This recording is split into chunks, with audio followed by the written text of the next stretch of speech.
Hey guys, so this is Alden with Show on Miata, and today I'm going to be talking to you about whether or not you should list your car on Turo.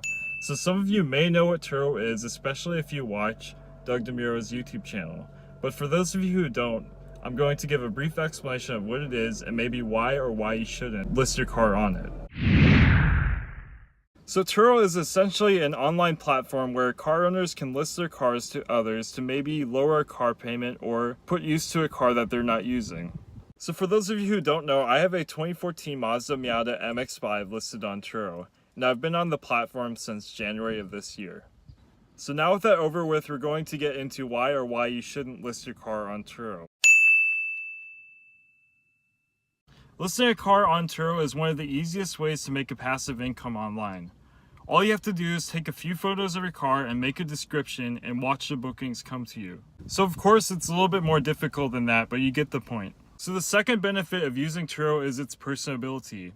And what I mean by that is at the moment you book a car on Turo or your car is booked, you have direct contact with the renter or owner of the car. It means you get this truly cool experience of like having a family member or friend manage your trip. So the next benefit of using Turo is its customer support. So honestly, I haven't been on the platform for that long, but I have used the customer support a handful of times, and each time the representative has been both helpful and courteous with resolving my issue. So one of the last benefits of using Turo is its review system. So probably one of the biggest worries about renting your car out online is what type of people are going to be renting it. So one of the greatest things about Turo is that after each trip, the renter and the owner reviews the trip, so it lets the community know what type of people these are before you rent out your car to them.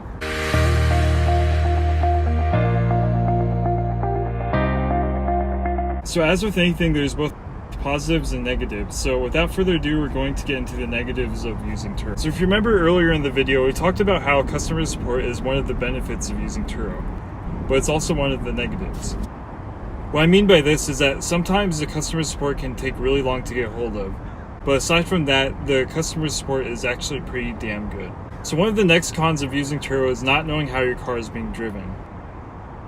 So one of the solutions to this is to get a car tracker that actually tracks how your car is being driven in real time. One of my personal favorites is called the Vinx OBD car tracker.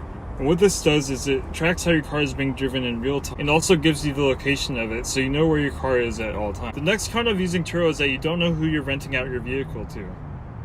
So as we discussed earlier in the video, Turo does have a review system, but for example, if your renter hasn't taken a trip yet and their first trip is with your car, then you don't really know how they're going to treat the car until after the trip. The last con of using Turo is that you have to be there for both the check-in and the check-out, which honestly really isn't a con, it's just a manner of the business. So if you guys liked watching this video, please like and subscribe down below, and make sure to let me know if you have any questions in the comments, and I'll be happy to answer them for you.